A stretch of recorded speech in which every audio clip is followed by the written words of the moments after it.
7:35, I saw someone lying beside the gate. I could see blood on their face. She was bashed to within an inch of her life.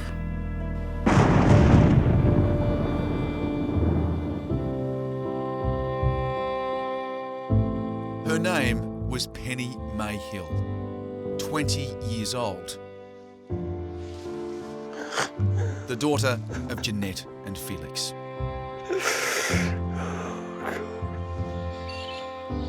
Three days before she was found near a rusted gate on the edge of this paddock, she'd moved to the New South Wales country town of Coolah. Population 1,000.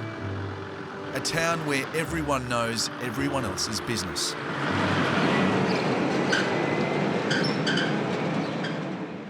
Nearly a quarter of a century later, locals here in Coolah haven't forgotten Penny Hill.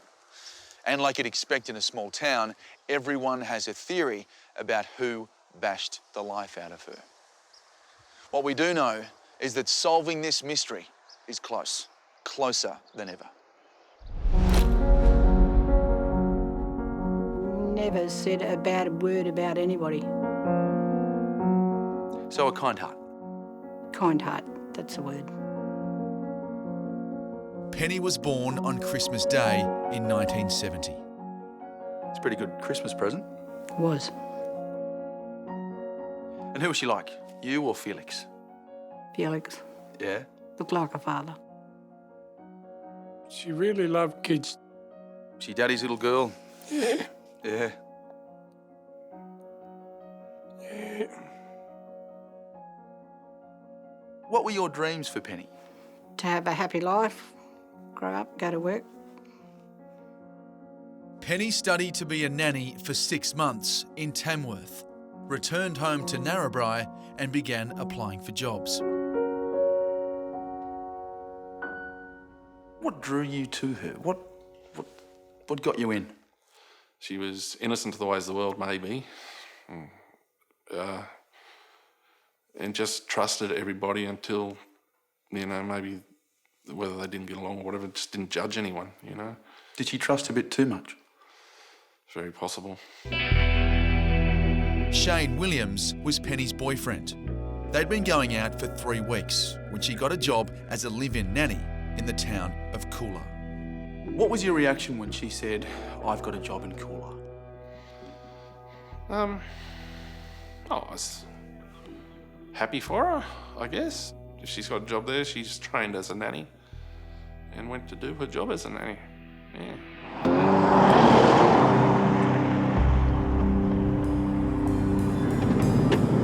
It was Penny Hill's first job away from home. Coolah in central western New South Wales is about 200 kilometres south of Narrabri. It's also the home of the famous Black Stump, a name the early settlers used to mark the end of the line, the end of civilization. It's small, it's off the main highway, and you don't go there unless you have to.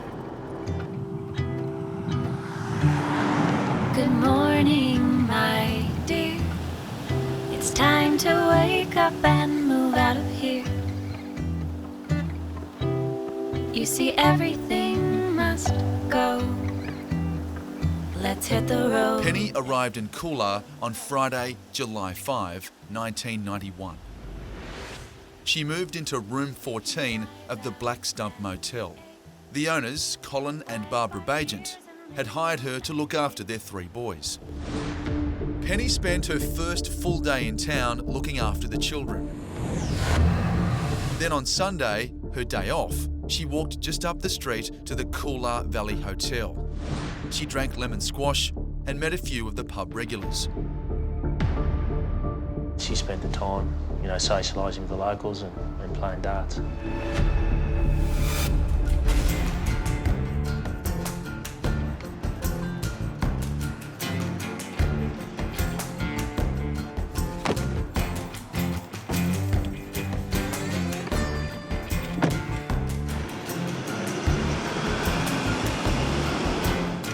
Detective Sergeant Jason Darcy heads up the Unsolved Homicide Unit in central western New South Wales.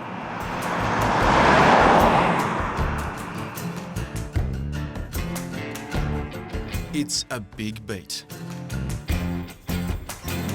He's looking for the one clue that everyone else has missed.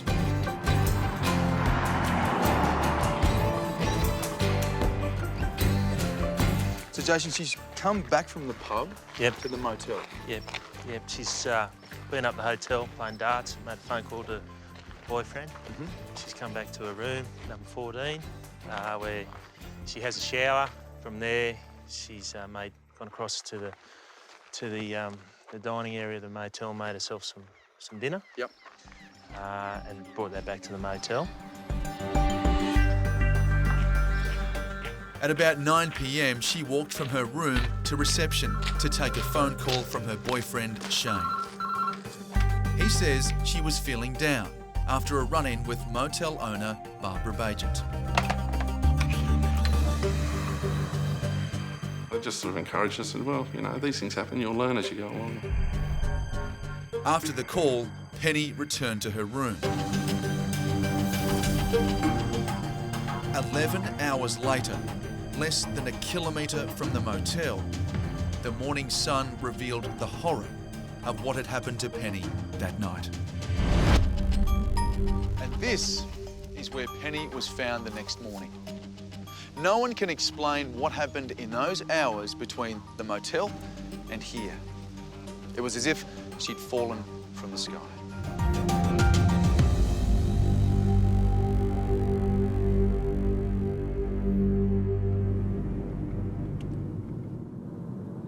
I thought, well, has she been skydiving and she's come down from a parachute or had some other... But nothing made any sense to what I could see there. I took my warm clothes off and put them on her. It was kind of like trying to put life back into her because she was so close to death. Can you describe what you were seeing? She was bashed to within an inch of her life, around her head. I've never told anyone what that looked like, because I wouldn't want her mother to hear. Local school teacher Susan Brown didn't know who the young woman was, but went home and recorded everything she saw that morning. I don't usually keep a diary, but when I got home that night, I wrote everything down. I didn't want to forget a thing in case something was important. Penny was airlifted to hospital, alive, but only just. Her boyfriend Shane rushed to her bedside. And did you look at her and just think, what sort of animal could do this to a young, beautiful 20-year-old girl? How could anybody do that to anything? Anyone? Why would you be violent like that? You know, I've never had any violence in my life, and that's just not something I'm used to seeing. And while over the years I've had time to heal, I guess, it's not something I'm going to get over. Who would? How long were you there for? 13 days. Every day? When you see someone like that, you know in the back of your mind what could happen. You knew? Well, I did, but I didn't really say anything to anyone, that she wasn't going to regain consciousness. I'd come on home without her.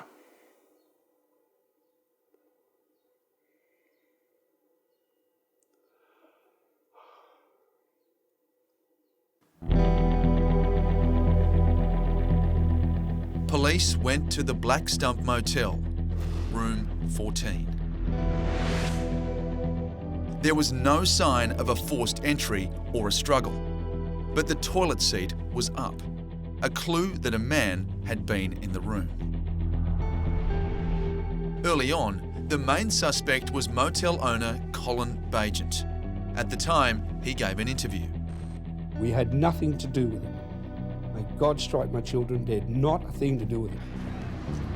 After 2 coronial inquests, evidence emerged Bagent had a violent streak. He'd allegedly beaten his ex-wives. Are you protecting your ex-husband? No, I'm not. His staff also complained about his behaviour. Some of the staff gave evidence about being touched and propositions. So, yeah. At that particular motel? Or? Yeah, at that motel.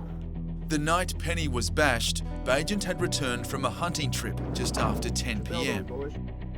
But the next morning, his van appeared to be parked in a different spot.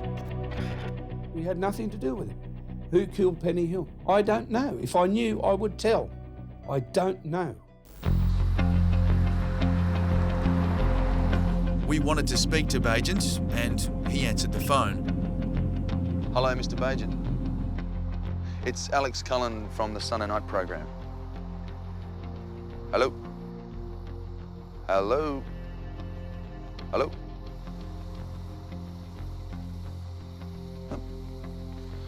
He's just hung up on me.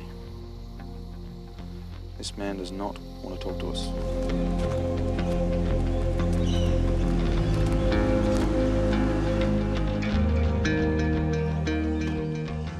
Excuse me, Mrs. Bagent. Any chance at all we can talk to Cole? Well, I rang the house about 10 minutes ago and he answered the phone, so... And now he's gone. Any chance at all we can talk to him? Bagent remains a person of interest in the murder of Penny Hill. But now, he's not the only one. Yeah, I'd say Shane's a person of interest in this matter. Yeah. Why? From our inquiries after second inquest, we believe there's sufficient information there to warrant him being a person of interest. Yeah. And can you elaborate on that information? No, sorry. The police officer we've spoken to, from his line of inquiries, has identified you as a person of interest. That's fair to say? Yep. That's correct. That's correct. Mm-hmm.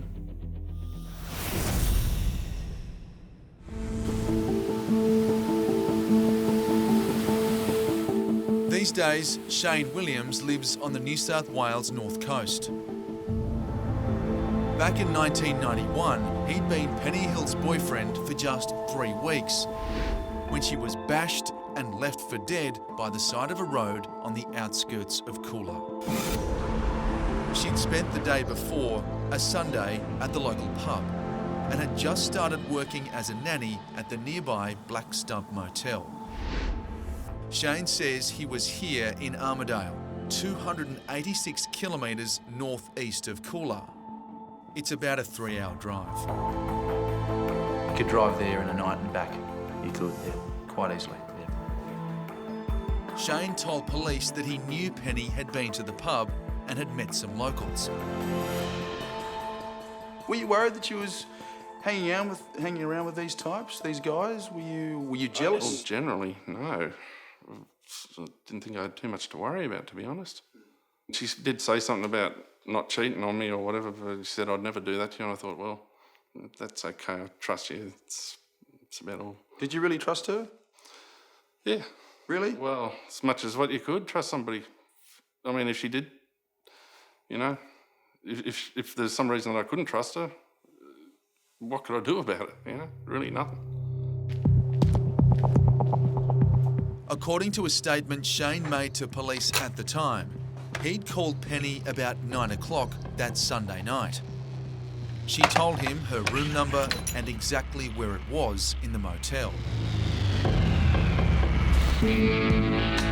A witness reported seeing a dark-coloured car, similar to a Commodore, driving through the car park without its lights on in the early hours of the morning.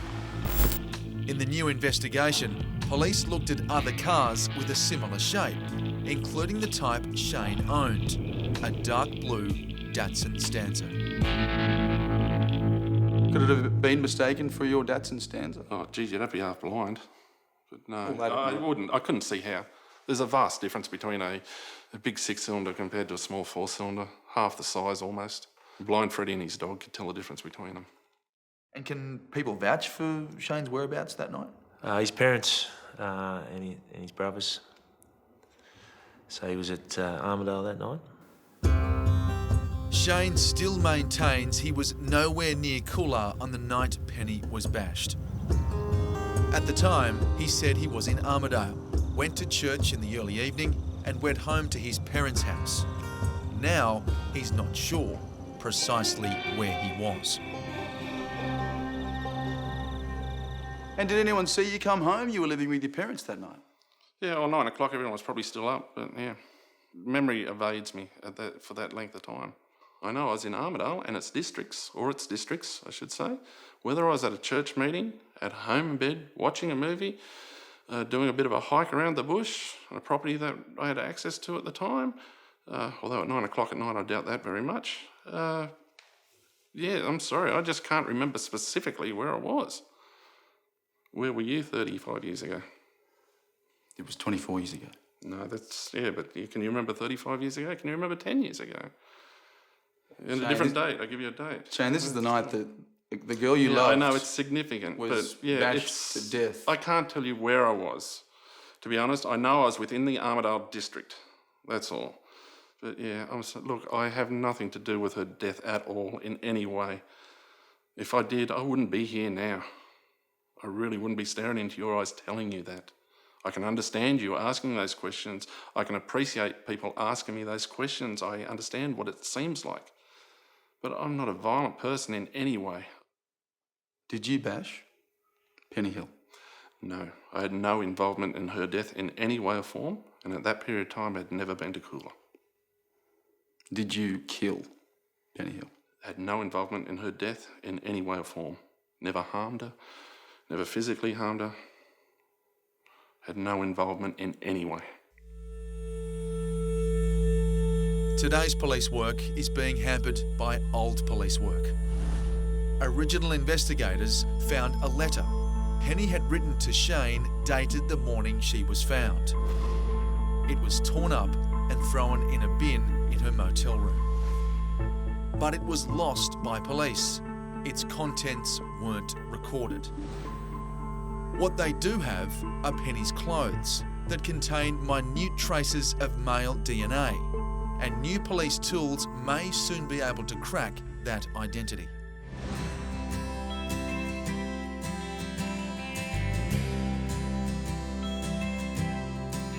Penny's parents, Felix and Jeanette, have waited patiently for 24 years for any news of their daughter's killer. You used to know me better than I knew myself. Hello there. Hey, Good. How you going? Good, thanks. How you going, are you, mate? Joyce? How you going, Jason? How are you? Fella? Hey. How are you? Pull up a stump. Yeah. They're soul of the earth people, country people. You know, you just want to hopefully get them some sort of closure. Mr. Hill's been pretty sick through this year. You know, he was in a bad way, but he's pulled through. You'd like to get some sort of answers for him so they can get on with their life, move on. What do you think of Jason Darcy? Like another one of the family. He's real. He'll do anything to help you.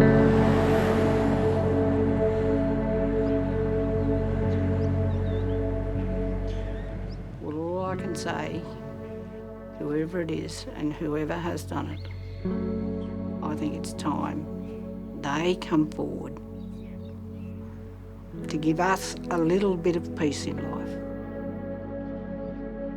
It's been too long. It sure has.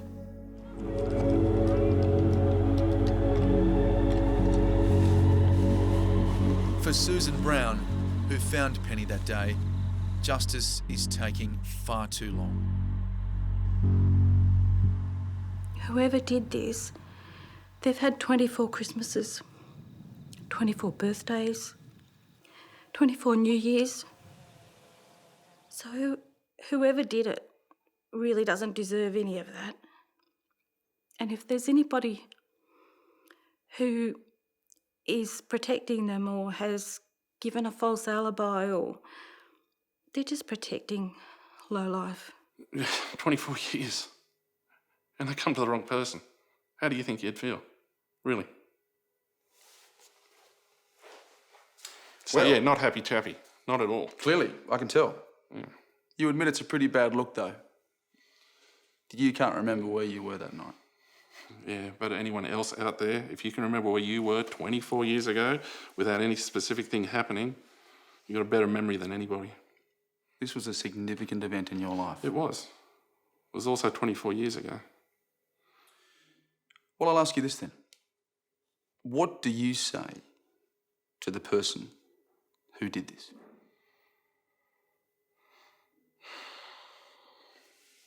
Can you live with yourself?